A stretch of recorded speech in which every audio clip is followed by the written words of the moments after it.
Welcome to Emily's garden, come on out today. Welcome to Emily's garden, just a snap away.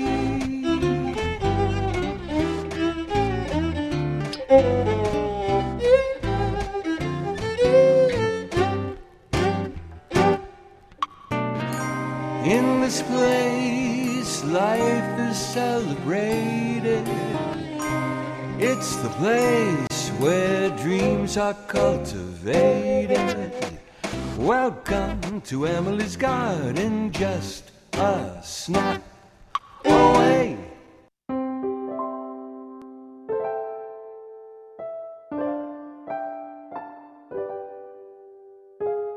My name is Emily. Welcome to my garden. I have yet another great show planned for you today, all about various forms of textiles and the weaving process. That being said and done, meet my good friend, Martha Maynard, a skilled fiber artist. Now sit back, relax, and enjoy this episode amply named Martha Weaves. I am a fiber artist. I spin my own wool, I knit, I hook rugs, and I'm a weaver. And if I had to give up one, I don't know which one it would be. I really don't know. It keeps me off the streets.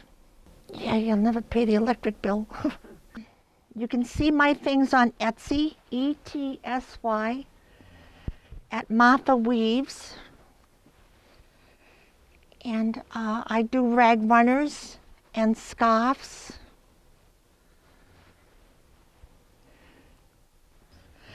I took a course at Slater Mill in Pawtucket, Rhode Island, a very historic mill, and I did that in 1980 or 81, I'm not sure. It was wonderful. The teacher was great. I paid $60 for rental of that loom for 6 weeks. Made lots of friends. It was good. It was really good. The first part of this video introduces the warping board. In the beginning process, one end of thread is secured to a peg on the board. The all-important cross is soon established as the thread is wound around the pegs until reaching the end of the measured thread. This is the first part of the process. I'm winding a warp. I've got a little loop here. There's the first peg. This goes over. Way at the end, you come back. This is the most important part. That one goes down, this one goes like that. This is the cross. And the next one is gonna go like that. When I get the warp over to the loom, the lee sticks go here. One goes there, one goes there, so that each of those threads are all in line. So nothing gets tangled, hopefully. That when you put the warp on the loom, one stick goes here and one stick goes there, but that's over on the loom. I'll show you after. I would rather wind a warp and dress the loom than sit down and weave all day.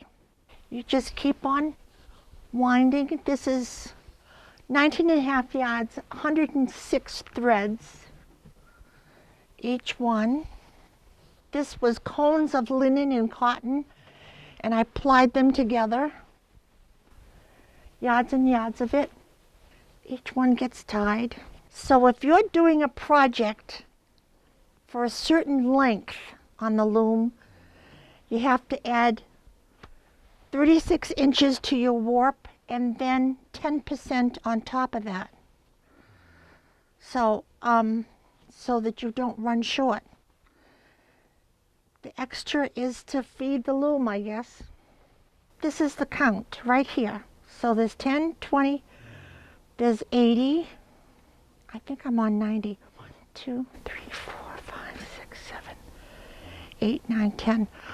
So I've got 2 more to do. This is going to go up. You got to keep them going straight or you'll be in big trouble when you try to put it on the loom.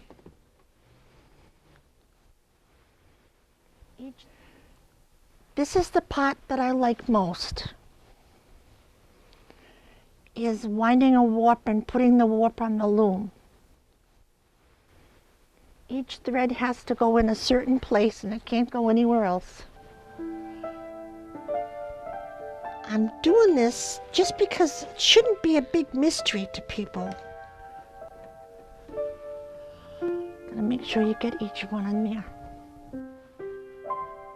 This is the cross, and that's the most important part, is that right there.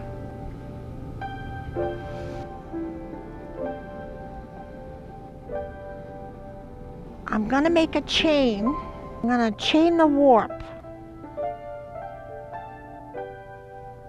To take your warp threads off the warping board, begin by tying off the end loop with a simple knot while keeping the rest of the warp on the board.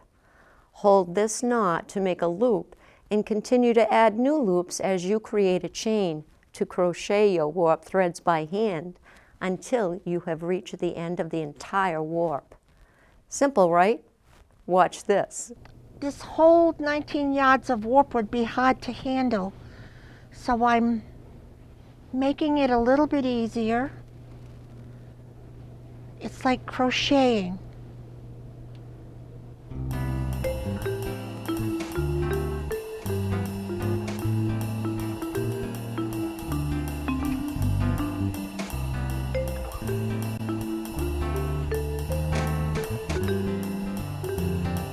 This is just so pretty.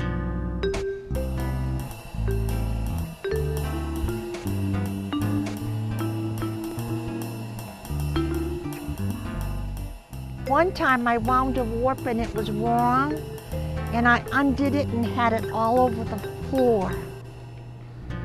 And of course, in the middle of that, the phone rings, right? Which is true. Gotta keep all of this straight.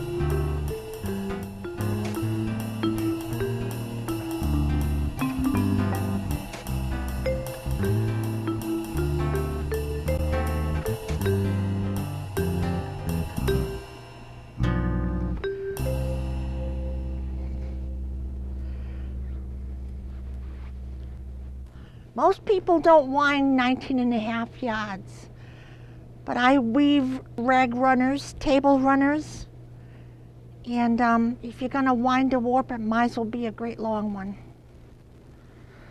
I've been called a production weaver, so I guess that's what I am.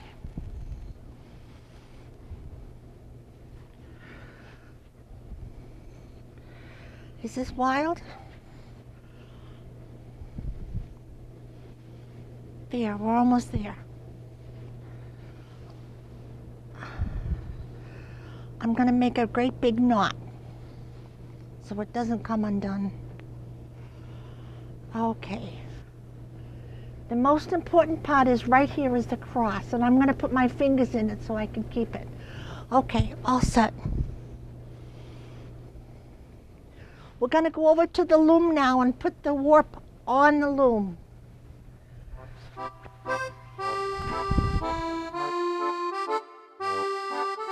A loom is any machine or device that holds threads to weave by stretching out one set of threads called the warp and another set of threads called the weft, positioned to go over and under the warp threads, back and forth over and over again to create the woven fabric. This is a 19-yard warp that I wound, and each thread has just got to be in that certain place. These are the lee sticks. There's one here and one there, and they're tied each end to the loom, and each 126 threads, each one goes over and under so they don't get messed up. And then I'm going to go back there and wind a little bit. I wind a little, and now I'm going to put a stick in and wind a little bit more and put another stick in. And I use these sticks over and over, over and over and over. These are sticks that I use to keep the warp so it's an even tension all the way through. These are from the Attleboro Woodworks years ago. God. Been using them for 30 years. This is the warp beam. I know it looks messy, but it's part of the job. And I'm smiling. It's not that difficult. I'm going to pull this forward just a little so you can see. Each thread goes through a dent in the reed, and then each thread goes through a heddle. And the heddles are in a harness, and the harnesses are tied to treadles underneath, and that's how you get the over and under. So each thread here goes through a dent in the reed, and this is the reed, and this is an 8-dent reed. And then behind that, on the harnesses, there's heddles, there's like wire heddles, and each thread has to go through one dent, only a certain one.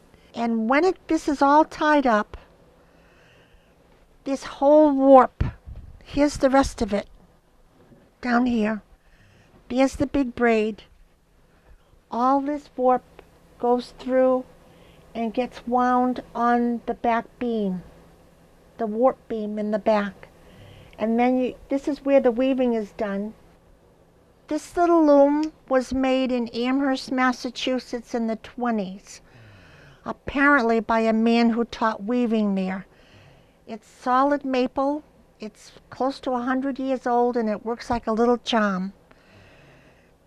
The cross on the warping board is here, so they're all in line. Each one gets tied all the way across.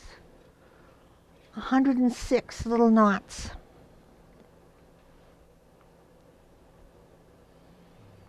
This is a dummy warp right here, so I don't have to thread each time. It's 3 yards of linen that's tied onto the warp beam, and these are lee sticks holding the warp on. I gotta get them straight or I'm in deep doo-doo. There. Okay. This is what I do. Now I'm gonna sit here all afternoon and just tie knots. I warp my loom all by myself.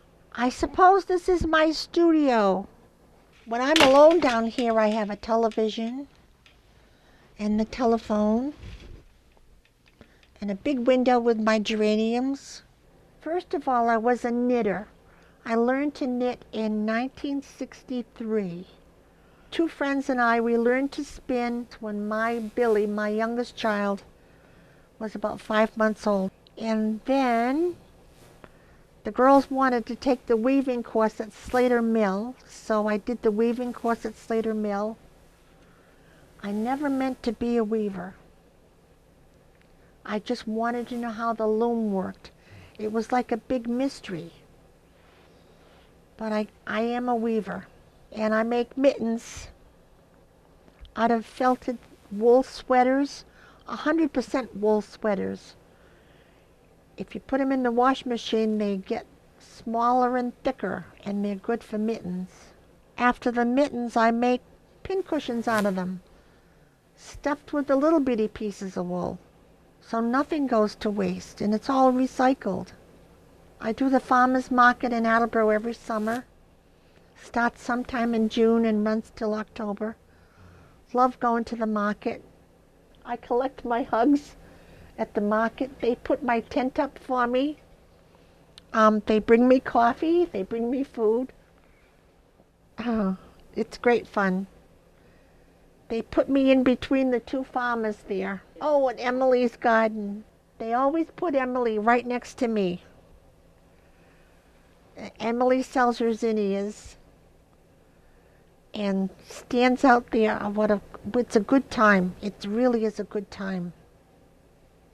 Makes me smile. I'm a retired x-ray tech. I worked at the same hospital for 44 years. I ended up doing CAT scan. That's a magical machine. That CAT scan is a magical machine. I do like machinery. Yeah. I like to know how things work. This warp yarn here is cotton and linen, and I ply them together and make skeins out of them. Linen is very strong. People have been using linen since the beginning of time. They found linen in the pyramids in Egypt. When you buy linen, it's anywhere between $12 and $30 a pound. So I buy mill ends that turns out to be like $15 a pound, and I ply it together. It gets cooked. What I mean by cooked is boiling water, not cooked for half an hour, 5 minutes, right? And then I rinse it and put it in the washing machine and spin the water out of it and hang it up to dry. And that's the warp that I'll use to make my runners. This is the breast beam. Got a little tension device over here. This part is interesting. It really is. I'm going to dress the loom. I'm going to tie the warp on the breast beam, and you make one cross and another one. This is the breast beam. This is the cloth beam. This is my little ratchet. It's like a little tensioning device. And it's really, really important that each thread have the same tension on it. I go like that once and go like that again, over, under twice, and it doesn't come apart. On the edges, I put 2 on each edge. I double the thread on each edge. It just gives a firmer edge. This is the last bunch we're going to tie. If you go like that, put it under, and put it under again, pull it tight, that knot is not going to come undone.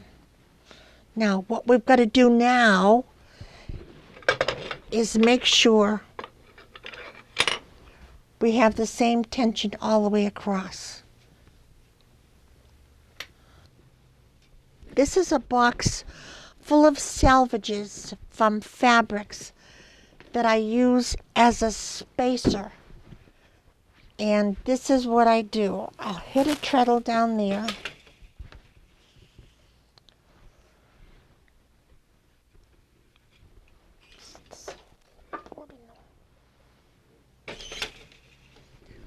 This is the shed. Where I'm putting my hands now is called the shed.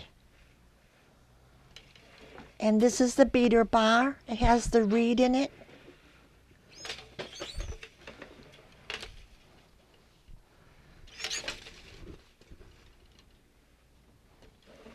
And I'm just making a spacer just to even those threads out.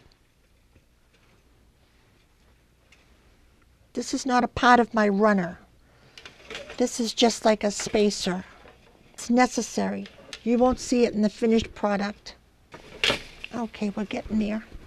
Now this is the same as the warp threads. And I'm going to make a header. It just looks nice on my runners.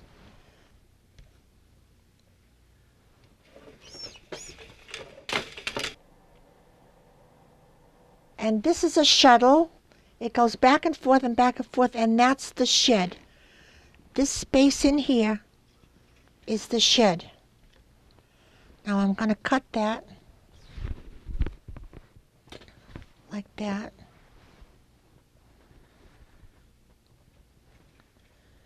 And you're not going to see this end at all. You won't be able to find it.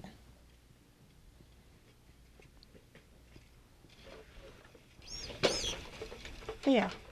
This is fabric, cotton fabric, and this is what I use to weave my rag runners. And I would imagine that this is how they got their name, rag rugs, because it's leftover material. Like quilters use leftover material, and so do I. So The treadles underneath the loom are changing the shed. When I hit treadle number 1, 2 harnesses go up, and when I hit the other one, those harnesses go down. I've been at the loom for about 2.5 hours, and this 35-inch runner is almost ready to come off. This is the warp, this is the beater bar, the heddles and the harnesses, and the rest of the warp is round on the back. And this is the shed in here. And this is my this is the warp, and this is the weft. This is fabric that's been ripped. And this fabric has all been in my washing machine. Okay, I'm almost done with this runner. Okay, so that's done. I do a header, and this is the linen, the same as the warp. And you're never going to see that little end in there. Weaving just takes time. I've been weaving since 1981. I used to come home from work at midnight and come down here and weave for an hour, and then I would go to bed.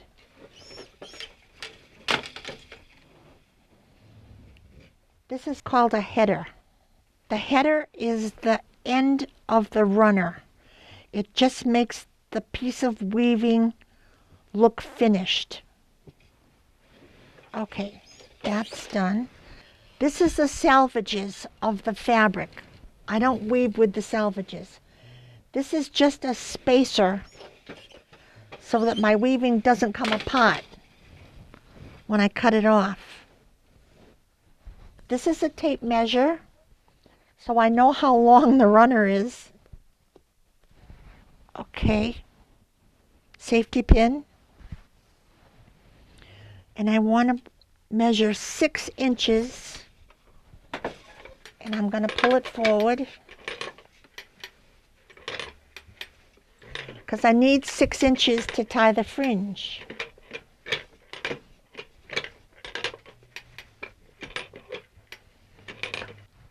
I'm going to cut this off. And I don't want these threads to go back that way, so each one I'm going to tie a little knot. Because later on, I'm going to tie those on to make the next runner. Okay, so the runner is cut off the loom. This is linen. This linen is about 18 yards long, tied on the back. I gotta let my ratchet go so I can pull this forward. And this is a 35-inch runner.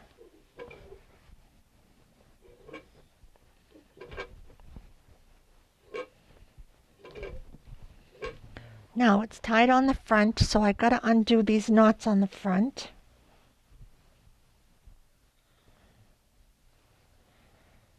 It just takes time. And I'm retired, so all I've got is time, hopefully. This is 106 linen threads for the warp.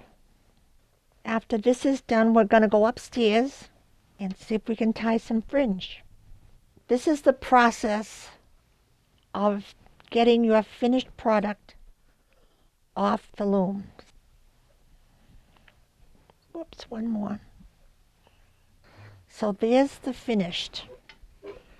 And this is going to be the fringe. And when I'm all done tying the fringe, I'm going to cut the fringe to 4 inches and it'll be finished. Okay, how about that? That's pretty.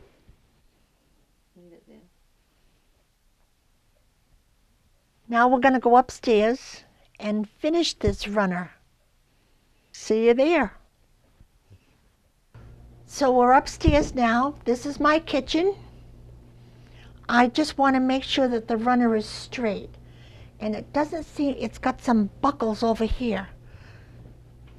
See, it's straight on this edge, but it's a little bit long on that side. So I'm going to take the edges and I'm going to pull it just a little bit. Just to make it so will lay flat. How's that? That's better. That's good. I'm going to turn it this way. Tea bag's in there, but it's nice and heavy. And I'm going to take, this is the header that I just put in, the spacer that I just put in there, and I'm going to pull that out a little at a time. There, and I'm going to tie some fringe. And I choose to do 5. So there's 5. Tying the fringe takes about an hour. And when the fringe is tied on both ends, of course we got to do the other end too, I'll hang them both together over the edge of my countertop and measure 4 inches from here to here and cut the fringe so it's nice and straight. My house is covered with strings, but that's all right. These will go to the farmer's market this spring. Wonderful. There's one edge tied. When it's all tied up, I'll put these 2 ends together, cut right off there, and it's done. Thank you for watching. I had a great time today. We part until we meet again. See you next time here in Emily's Garden.